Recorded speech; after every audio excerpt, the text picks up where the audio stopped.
గచ్చిబౌలి డివిజన్లో నిబంధనలకు తూట్లు, కొనసాగుతున్న ఉల్లంఘన పర్వాలు, కేశవనగర్, ఎన్టీఆర్ నగర్, సోఫా కాలనీలో అక్రమ నిర్మాణాలు, సంబంధిత అధికారులపై ఆగ్రహం వ్యక్తం చేస్తున్న స్థానికులు.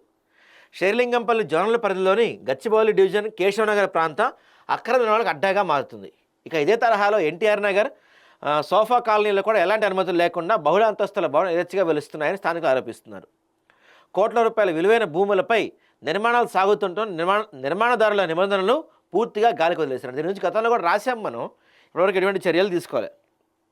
అనుమతులు లేకపోయినా నిర్మాణాలు ఆగకపోవటం వెనుక భారీ ఎత్తున అవినీతి జరుగుతుందని, ఒక్కో భవనానికి లక్షల రూపాయల చేతులు మారుతున్నాయని ఆరోపణలు వినిపిస్తున్నాయి. చూడండి ఎన్ని భవనాలు ఉన్నాయి అనుమతులు లేనివి, ఇవన్నీ కూడా లక్షల రూపాయల్లో చేతులు మారుతున్నాయి అంటండి. అందుకే కూడా పట్టించుకోవట్లేదు. ఇటీవల కేశవనగర్లో అనుమతి లేకుండా నిర్మిస్తున్న భవనం గోడ కూలి పక్కన నివసిస్తున్న దంపతులకు గాయాలయ్యాయి. ఇంటిపై గోడ పట్టడంతో ఇల్లు పూర్తిగా ధ్వంసం అయిపోయింది. నాసిరక నిర్మాణాలతో ప్రజలకు ప్రాణాలకు ముప్పై ఏర్పడుతుందని స్థానికులు చెబుతున్నారు. ఎలాంటి అనుమతులు లేకుండా 8-9 అంతస్తులు నిర్మిస్తున్న షేర్లింగంపల్లి ఎంఆర్ఓ కానీ, షేర్లింగంపల్లి జోనల్ కమిషనర్ కానీ ఎలాంటి చర్యలు తీసుకోవటం లేదు. చూడండి 8-9 అంతస్తులు కడుతున్నారంటండి. గోడ కడుతుంటేనే గోడ కూలిపోయింది. 8-9 అంతస్తులు కడుతున్నారంటే రేపటి రోజున జరిగితే ఎవరు రెస్పాన్సిబిలిటీ?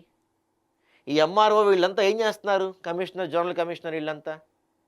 కేశవనగర్తో పాటు ఎన్టీఆర్ నగర్, సోఫా కాలనీలో జరుగుతున్న అక్రమ నిర్మాణాలపై రాజేందర్ నగర్ ఆర్డీఓ, రంగారెడ్డి జిల్లా కలెక్టర్ సంయుక్తంగా తక్షణ విచారణ చేపట్టి నిర్మాణాలు కూల్చేయడంతో పాటు సహకరించిన అధికారులపై చర్యలు తీసుకోవాలి. ఇక్కడ ఓన్లీ నిర్మాణాలు కూల్చేస్తే పని అయిపోదు.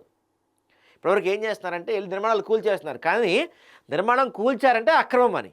మన అక్రమానికి పర్మిషన్ ఇచ్చినా కూడా తప్పు చేసినట్టే కదా. వాడిపైన కూడా చర్యలు తీసుకోవాలి కదా మరి.